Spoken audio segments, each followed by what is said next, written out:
تعال احكي لك عن اكتر حاجة مأخراني اخر كام سنة في حياتي، وانا متأكد 100% انها مأخراك انت كمان. مش الظروف ولا حتى الاعداء ولا اي حاجة جت في دماغك، ولكن فعلا اللي بيأخرنا هو التكاسل، او تقدر تقول عليه المزاج، او تقدر تقول عليه برضو الهوى.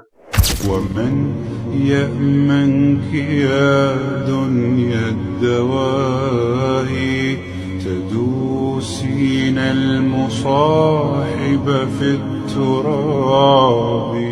اكيد جه علينا ايام حسينا ان احنا مش عايزين نبدأ، ومتكاسلين عن اي حاجة المفروض نقوم بيها، واحنا عارفين ان احنا المفروض نبدأ في الحاجة دي، ولكن حاسين بخمول، حاسين بكسل، فبنقرر ان احنا نأجلها لتاني يوم. تعالى نعرف ازاي ممكن نتغلب على التكاسل ده او على المزاج، واكتر الخطوات العملية اللي ممكن حرفيا تخلصنا من التكاسل. في البداية كده تعالى اقول لك ان التكاسل معناه انك تكون عارف انك عندك حاجة المفروض تبدأ فيها، وعمالين نأجل فيها ونأخر فيها ونتساهل ونأجل اللي ورانا كله. يعني مثلا لو عندنا هدف او اي حاجة المفروض نحققها في خلال فترة في الشغل او في الدراسة، بنفضل نأجل لآخر يوم، نأجل لآخر يوم، نأجل لآخر يوم، ونفضل نقول يا عم لسه قدامنا كتير ولسه قدامنا بدري. ولكن حرفيا التكاسل ده بيأثر على كل مجالات حياتنا، على كل حاجة نفسنا نحققها بنأديها بأسوأ صورة ممكن نحققها، بسبب ان احنا تكاسلنا في بداية الامر، بسبب ان احنا أجلنا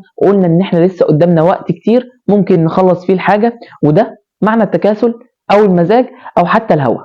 وعلق الدكتور مصطفى محمود اللي احنا بنعرفه بآرائه الحكيمة في الحياة والعلاج عن التكاسل، وقال: التكاسل أخطر مرض يمكن أن يصيب الإنسان، لأنه يعطل العقل ويجعله يعيش في حالة من الركود. وخلينا نعرف كمان إن التكاسل مش بس بطيء، ولكن ده بيوقف عقلنا عن المهام اللي المفروض نقوم بيها أصلا. تعالوا نتخيل مع بعض إن حياتنا عبارة عن مركب، إن إحنا لو مشينا ببطء أو حتى وقفنا هنغرق، فكل يوم بنأجل هي فرصة بتضيع علينا للأسف. وكمان خلينا اديك دليل ان التكاسل مش حاجه بسيطه. في اذكار الصباح كل يوم واحنا بنقرا بنقول: اللهم اني اعوذ بك من الهم والحزن، واعوذ بك من العجز والكسل، واعوذ بك من الجبن والبخل، واعوذ من غلبة الدين وقهر الرجال، الى اخره.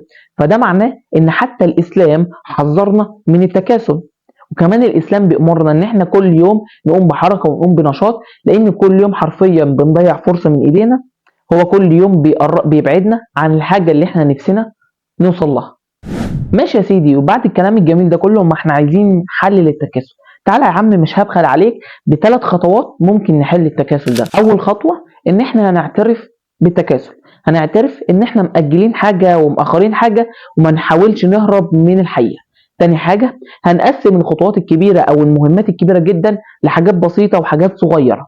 ثالث واهم خطوه ان احنا نبدا فعلا بالحاجات الصغيره اللي احنا قسمناها، واللي احنا قسمناها لحاجات صغيره جدا نبدا باول حاجه، ودي اهم واخطر خطوه المفروض تاخدها ونبدا بيها. التكاسل هو اول واخطر عدو في طريقنا للنجاح، وعشان كده لما بنسيب نفسنا للتكاسل كل حاجه في حياتنا بتبقى متاخره.